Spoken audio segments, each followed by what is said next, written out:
Hello, my name is Vlad Onaciu and I am a postdoctoral researcher at Babes-Bolyai University. Firstly, I'd like to say that that writing this paper was possible due to the financial support provided by entrepreneurial education and professional counseling for social and human sciences PhD and postdoctoral researchers to ensure knowledge transfer project co-financed from Euromaidan Social Fund through Human Capital Program, also known as Atrium POCU 380613123343. So, the subject of my presentation is the informal society, creating an alternative economy through informal exchanges and criminal activities during communism, an institutional perspective. First of all, I'd like to start by saying that shortage came to define the last decade of Romanian communism, and that, however, after exploring the archives and interviewing people that lived in that period, I've come to realize that the phenomenon of shortage, of economic shortage during communism, was actually far more widespread on a chronological axis, which means that we can actually find examples of this really early on in the regime's existence. In those decades that were considered previously to have been the, well, golden age or to have been more prosperous. That meaning 1950s, 1960s, and 1970s were actually somewhere from the second half of the decade. We have clear examples of shortages that even led to people expressing their dissatisfaction with the regime and how it handled the, well, process of satisfying their consumer needs. So basically, my research mainly used three types of sources. Um, well, actually, it'd be two, but one of them is made up of two components. Firstly, the archival sources, which are the ones comprised of two elements. Firstly, would be the documents held by the Popular Council, or also known as Sfatul Popular, for the Cluj region. Since I decided focusing on a case study of Cluj, it'd be easier to illustrate the phenomena that took place. So basically, those documents where we can identify issues dealing with urbanization, which um, were mainly caused, these issues were mainly caused by either the poor quality or even the shortages of construction materials, which affected and influenced the speed at which buildings were constructed, and sometimes they'd get caught in a bit of a, let's say, trap, in the sense that they would not get the materials in time, and that would lead to delays. And then winter would come, and they wouldn't be able to continue building them, and they have to resume everything during the springtime.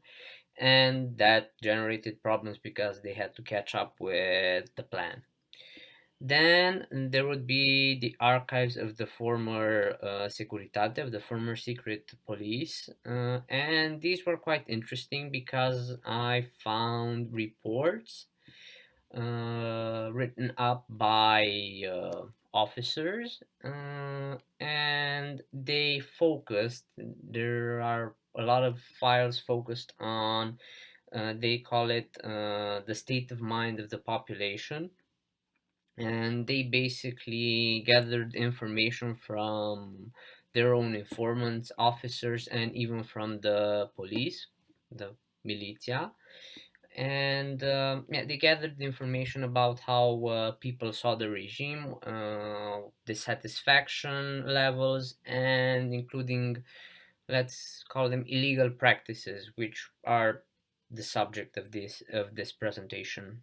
And they even wrote up reports on strategies used by the population to overcome shortages.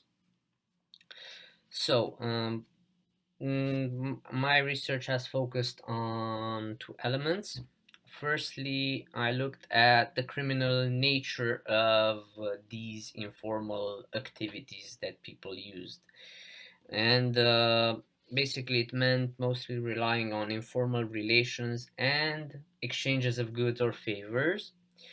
And it usually involved using state-owned goods or using your job, your position, if you were, let's say, the manager of a plant. That would have helped you to gain favors by offering favors. Of course, this was illegal according to the penal code of that period. In fact, it would still be illegal because it usually involved activities such as stealing from the workplace, embezzling funds, or abusing your position, and in some cases, even smuggling. And for example, in the case of embezzling, there was one case that I could identify in the archives, and it had to do with the morgue at a hospital in Cluj, and they would actually um, fake the number of deaths and in their paperwork in order to get more money, which the boss would then split with the people that knew about his deal, the employees that knew about it. So yeah, that's a type of embezzlement that they encountered. And also, yeah, stealing from the workplace, that was quite common. Uh, and yeah, people usually stole consumer goods. There are a lot of cases identified by the Militia and Securitate of people stealing during transports. For example, drivers stealing petrol or stealing, I don't know, sugar or oil, consumer goods that they could then sell, so they could get a profit. Of course, this led to a debate since people basically created sort of an alternative system, an alternative economic system. So this created a debate in historiography if the regime was in favor of these practices, of this alternative system, since it would, well, come in and plug the shortages, the holes left by the official system. Well, basically, yeah, the debate is a bit one-sided in this in the sense that once you look over documents in the archives, you come to the conclusion that no, the regime was not supportive or even tolerant towards such activities, and this can be seen in the number of sting operations run by the militia trying to catch and stop embezzling or stealing from the workplace. And in fact, what's interesting is that well, we actually have a famous example, especially in the Romanian case. That would be the case of Gheorghe Ștefănescu, who was, well, he was caught stealing wine, basically, selling it at different prices as being a different type of wine, selling cheaper types of wine at higher prices. And basically he created an illegal business network out of which he enriched himself, and he was actually caught as the Securitate was trying to catch those smuggling gold, selling illegally selling gold. And yeah, he would keep his money in gold, and that's how they actually caught him and discovered this entire network.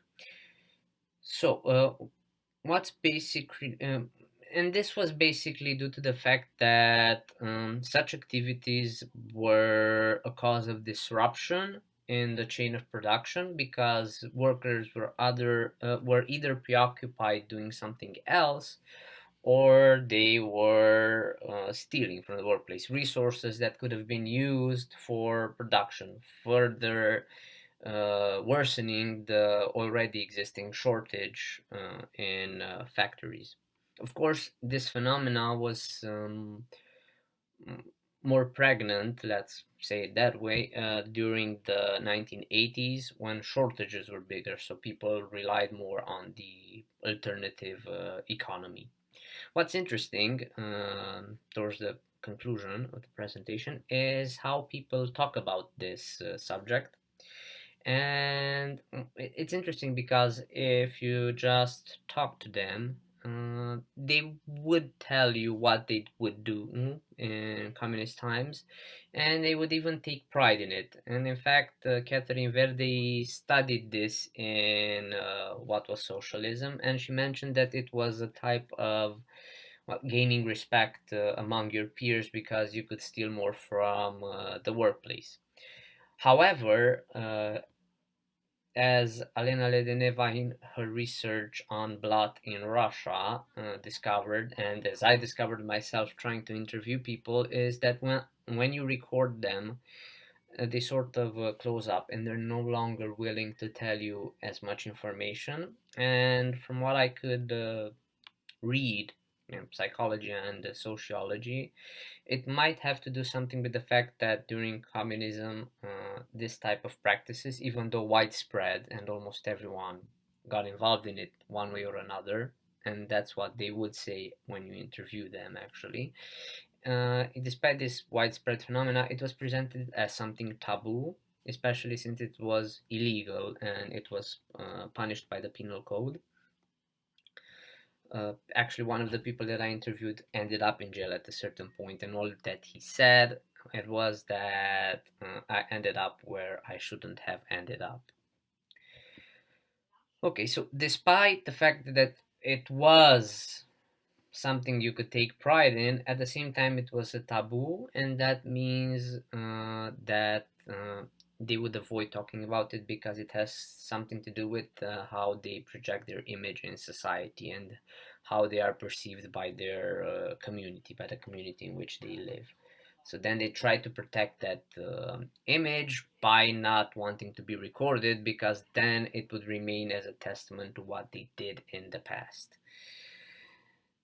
So basically, yeah, that would be my research. I focused on how people manage to create sort of little social networks within an alternative economy, an alternative economic system.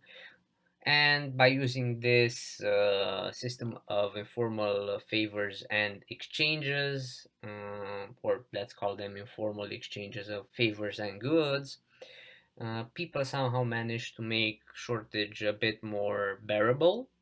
And at the same time, I think this research would serve to prove that shortages generated by an economic system incapable of satisfying consumer needs will eventually lead to a development, to a growth in the gray or black markets, depending on the type of goods that people are, well, exchanging. They're not always exchanging illegal goods, sometimes they're just exchanging hard to find goods.